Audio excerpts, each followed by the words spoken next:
The great space station called Unity floated like a silver jewel among the stars.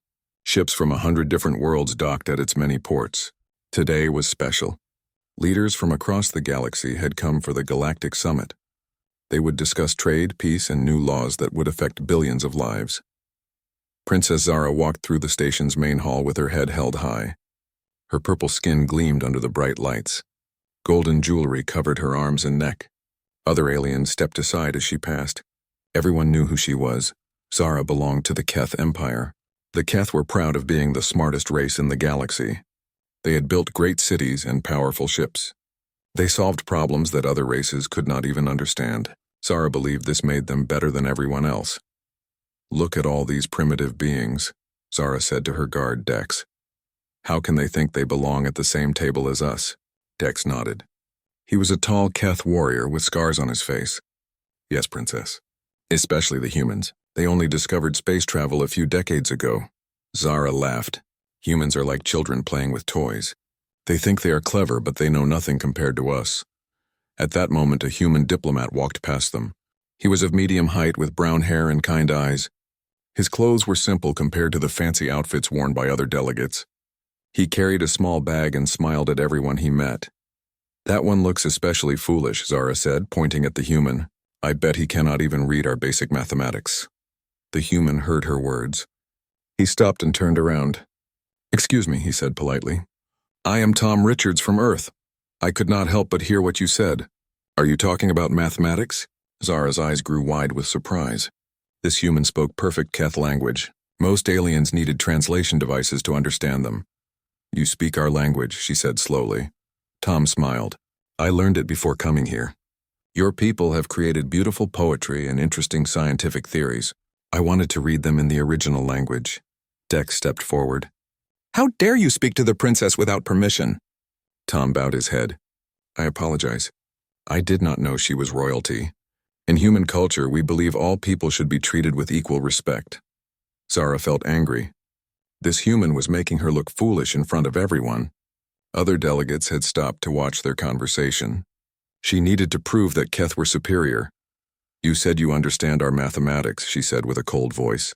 "But understanding and applying are different things. I doubt you could play even the simplest Keth strategy game." Tom looked interested. "I have read about your games. They sound very challenging.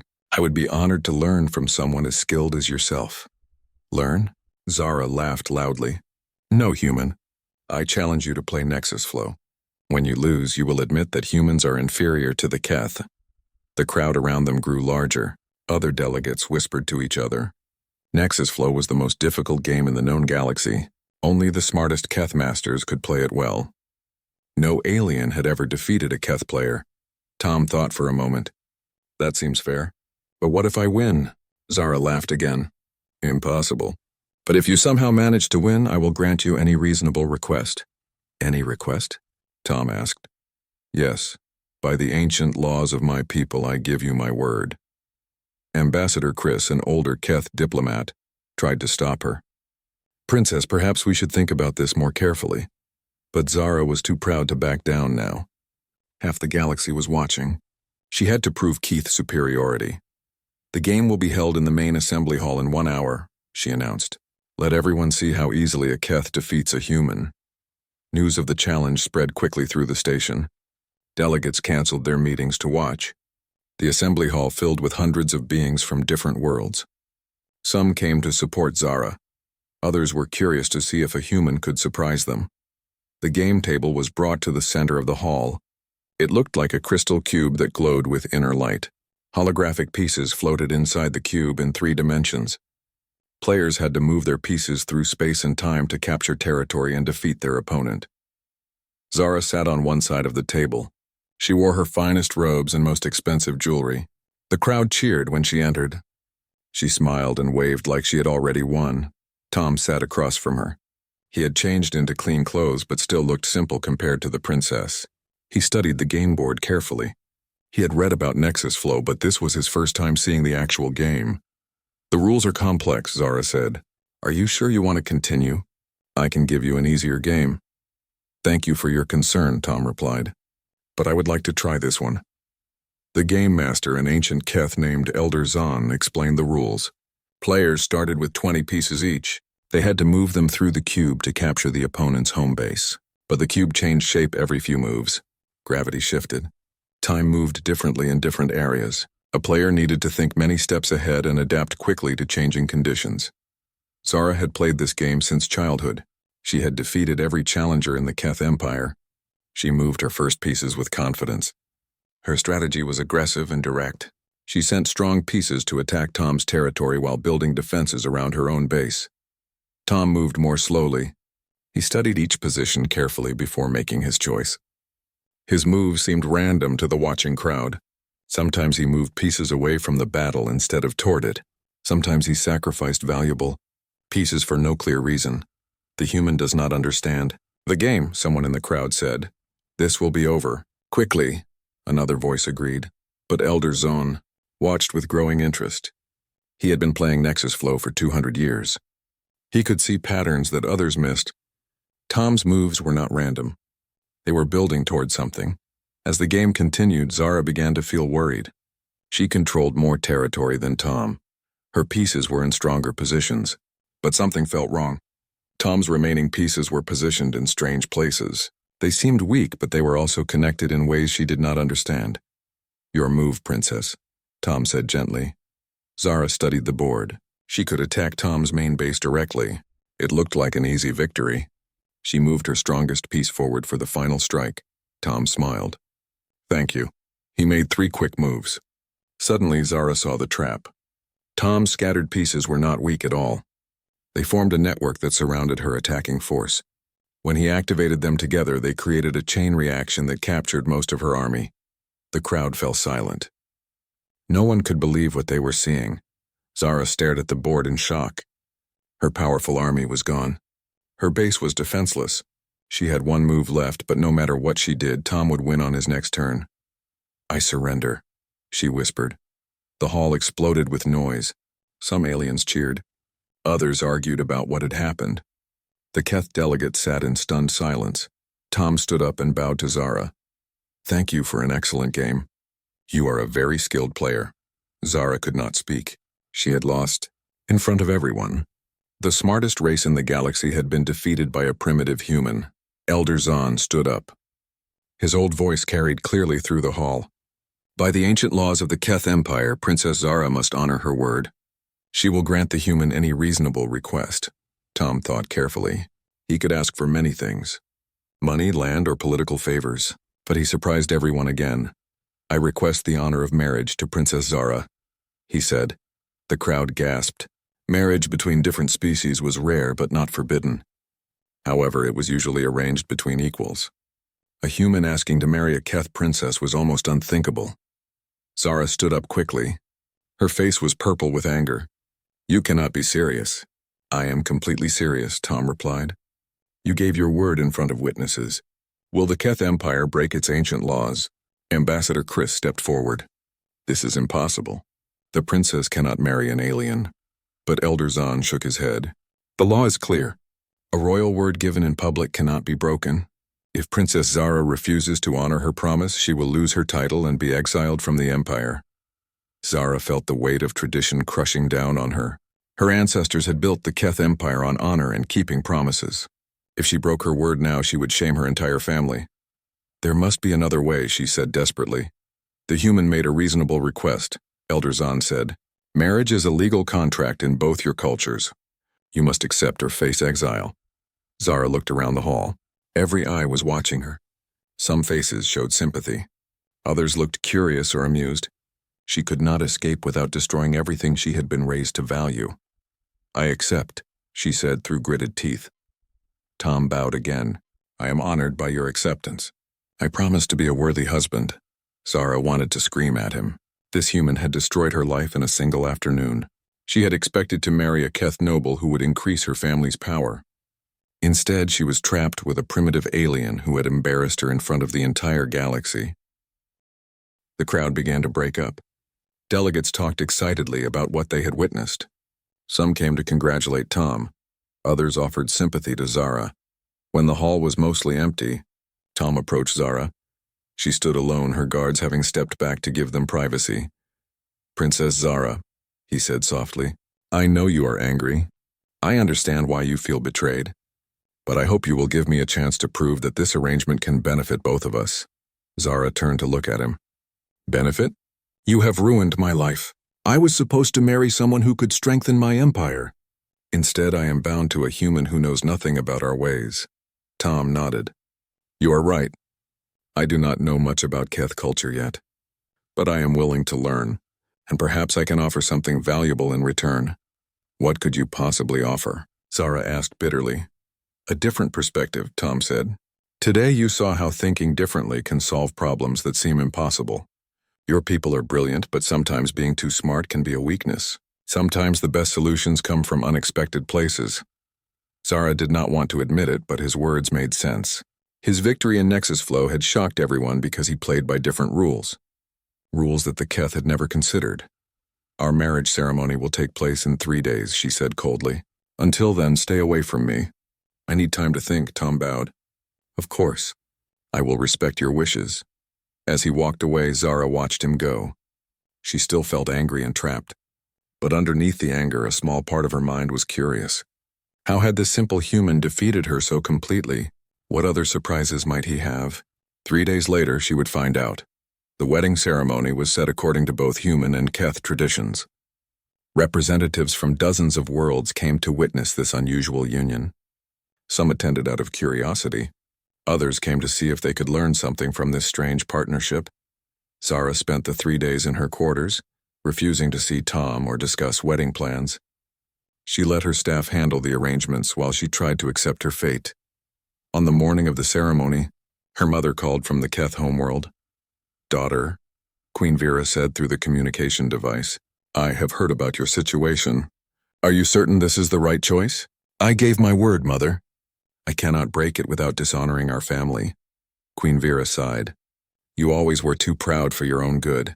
But perhaps this human will surprise you. The reports I have read about him are interesting. What reports? Zara asked.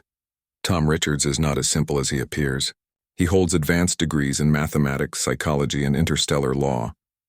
He has solved several diplomatic problems that others could not handle. His government chose him for this summit because he has a talent for building bridges between different cultures. Zara felt a shock of surprise. She had assumed Tom was just a basic diplomat. She had not bothered to research his background. Why did he not tell me this? She asked. Perhaps because you did not ask. Her mother replied gently. Perhaps because he wanted you to judge him by his actions rather than his credentials. As Zara prepared for the ceremony, she thought about her mother's words. She had been so focused on proving Keth's superiority that she had not tried to understand her opponent. Maybe that was why she had lost. The ceremony took place in the station's main chapel. Tom wore formal human attire while Zara dressed in traditional Keth robes. They spoke the ancient words that would bind them together according to both their cultures. When it was over, they were officially married. Zara was now Tom's wife, and he was her husband. For better or worse, their fates were joined. As they left the chapel together, Zara realized that her real journey was just beginning. The game they had played was only the start. Now they would have to learn if two very different people could build a life together. The galaxy watched and waited to see what would happen next. 3 weeks had passed since the wedding ceremony. Princess Zara and Tom lived in separate quarters on the Unity space station, while they worked out the details of their new life together. The arrangement felt strange to both of them. Zara spent most of her time in the diplomatic sections handling Keth Empire business. She attended meetings with trade representatives and reviewed reports from her homeworld. The work kept her mind busy, but she could not stop thinking about her unusual situation. Tom worked in the human diplomatic offices, but he also spent time learning about other alien cultures. He visited different sections of the station and talked to beings from many worlds. Everyone seemed to like him, which made Zara feel even more confused about her feelings. They met for dinner every evening, as tradition required. The conversations were polite but cold. Zara asked about his work. Tom asked about hers. Neither spoke about personal feelings or future plans. How was your day? Tom asked during one dinner. Busy, Zara replied, cutting her food with sharp movements. The council wants me to return home next month. Tom looked up from his plate. Are you planning to go? I have duties to my people, she said. My marriage does not change that. Of course not. I would never ask you to abandon your responsibilities. Zara studied his face. She expected him to argue or demand that she stay with him. Human males were supposed to be possessive and controlling, according to what she had heard, but Tom seemed genuinely supportive of her career. What about you? She asked. Will you return to Earth? Tom shook his head. My assignment here continues for another year. The human government wants me to help build stronger relationships with other species. So we will live on different worlds, Zara said. If that is what you prefer. Tom replied, though I hope we might find a way to work together sometimes. Before Zara could respond, alarms began blaring throughout the station. Red lights flashed in the corridors. An urgent voice spoke over the communication system. All personnel report to emergency stations immediately. This is not a drill. Unknown ships are approaching the station. Tom and Zara rushed to the command center along with hundreds of other beings. The main screen showed space around the station. Dark ships were emerging from hyperspace, surrounding Unity from all sides. Commander Nash, the station's leader, stood at the central console. His blue skin was pale with worry. We count 37 ships of unknown design. They are not responding to our communication attempts. Admiral Rex, the Keth military representative, stepped forward. Those are Void Corsair vessels. I recognize the design from intelligence reports. A cold silence fell over the command center. Everyone had heard of the Void Corsairs. They were pirates and raiders who attacked peaceful worlds and stations. No military force had ever successfully defeated them. Why are they here? Someone asked.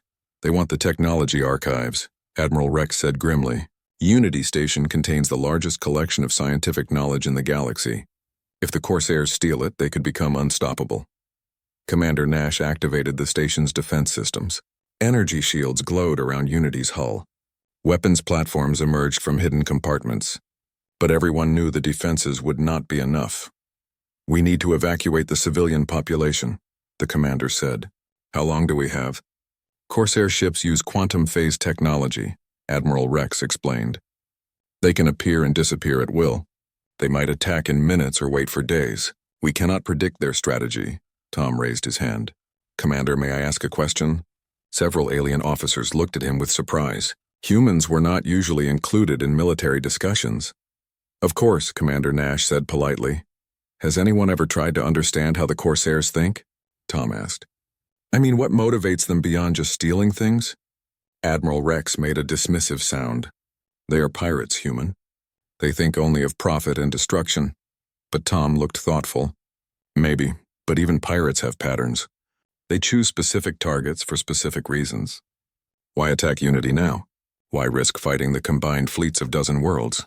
Zara found herself listening carefully to Tom's words. His questions made sense even if the military officers seemed annoyed by them. The technology archives are valuable, Commander Nash said. That explains their interest. Yes, but the archives have been here for years, Tom continued. Why attack today? What changed? Before anyone could answer, the Corsair ships began moving. They formed attack formations and approached the station from multiple angles. All ships prepare for battle, Admiral Rex commanded. The station's defenders included ships from many different worlds, Keth cruisers with powerful energy weapons, human destroyers with advanced missile systems, Saphirian fighters that could move incredibly fast. They formed a protective ring around Unity and waited for the attack. The first wave of Corsairs appeared suddenly, using their quantum phase technology to materialize inside the defensive perimeter. They opened fire immediately, targeting the most powerful ships. The battle was fierce. Energy beams crossed space like deadly lightning. Explosions lit up the darkness. Ships from both sides took heavy damage, but the Corsairs had a major advantage. Their quantum phase drives let them disappear when things got dangerous and reappear somewhere else. The defenders could not pin them down long enough to destroy them. We are losing, Admiral Rex reported. 3 of our ships are destroyed. The others are taking heavy damage. Tom watched the battle displays with intense concentration. Commander, may I access the tactical computers? What for? Admiral Rex demanded.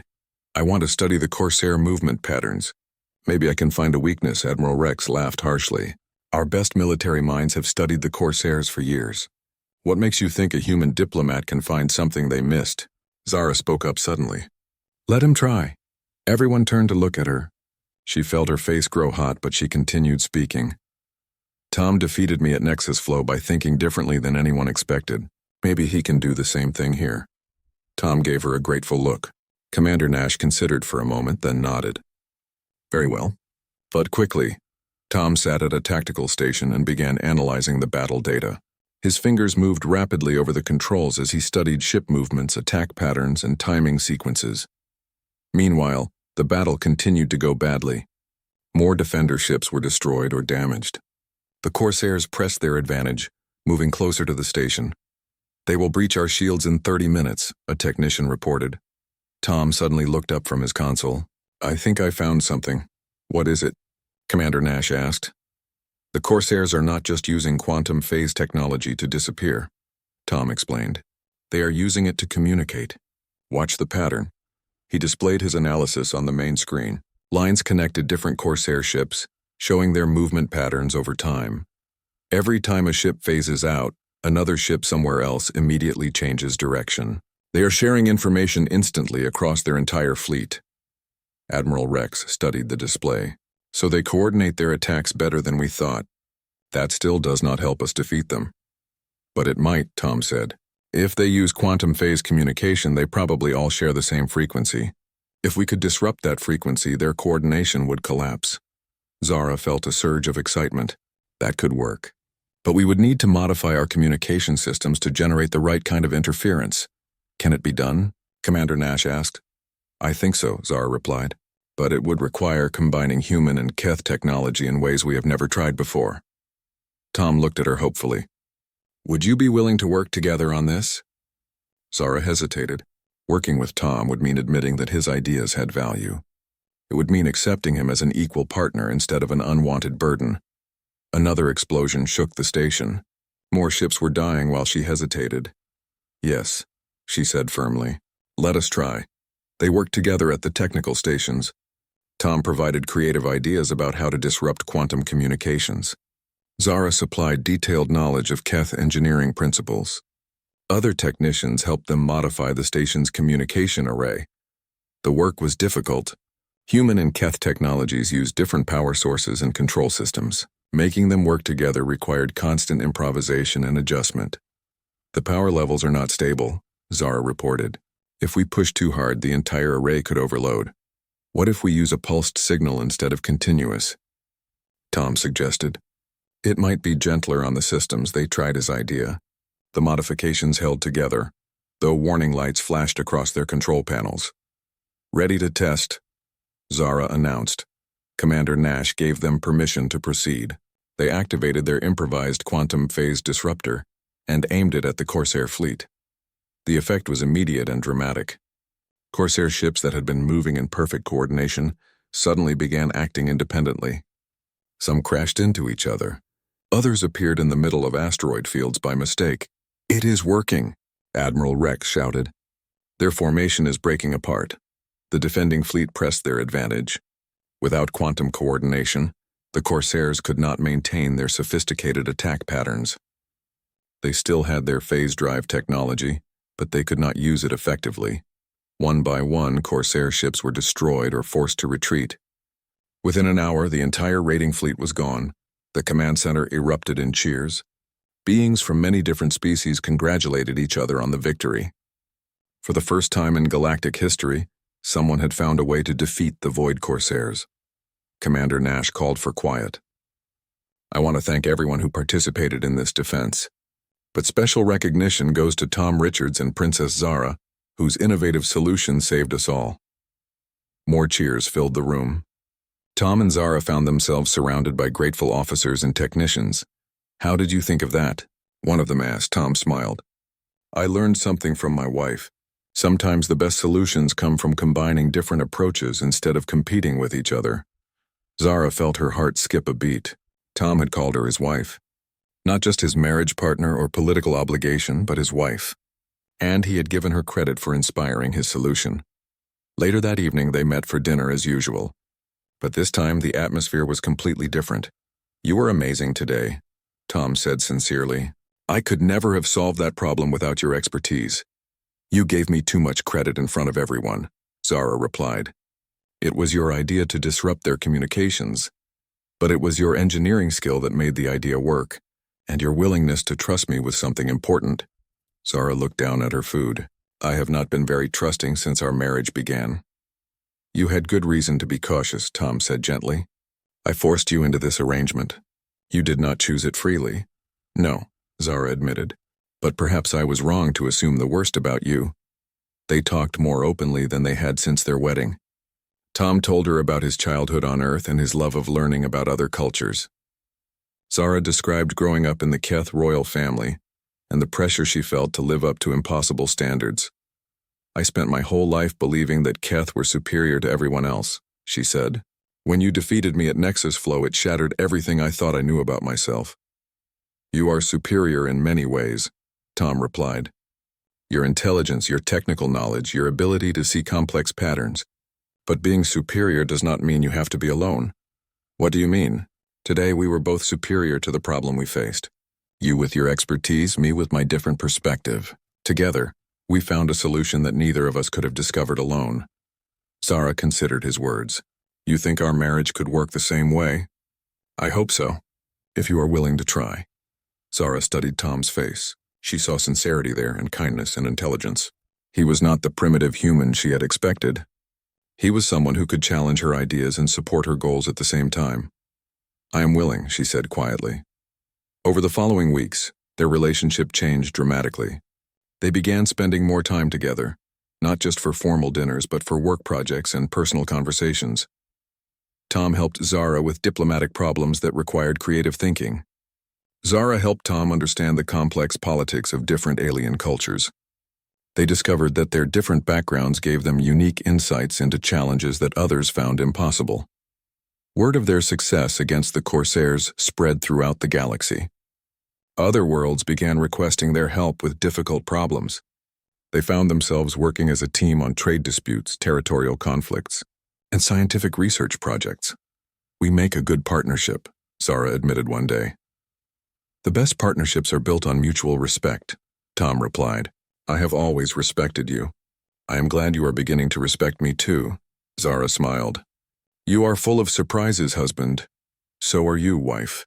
Their marriage, which had begun as punishment and political necessity, had become something neither of them expected. They were not just husband and wife now. They were partners, friends, and allies. The Keith Council sent a message offering Zara a position as ambassador to human space. The human government offered Tom a similar position as ambassador to the Keith Empire. Together they would help build stronger relationships between their peoples. "What do you think?" Tom asked when they received the offers. "I think," Zara said, "that sometimes losing a wager is the best thing that can happen to someone." They accepted the positions and began planning their new life together. The princess who had thought herself superior to all other beings had learned that true strength came from working with others, not against them. And the human who had won her hand in marriage had gained something far more valuable than a political alliance. He had found a partner who would stand beside him as they faced whatever challenges the galaxy might bring. Their story became legend among the stars. The alien princess and the human diplomat, who proved that love and partnership could bridge any gap, solve any problem, and overcome any obstacle. The galaxy was a better place because they had found each other.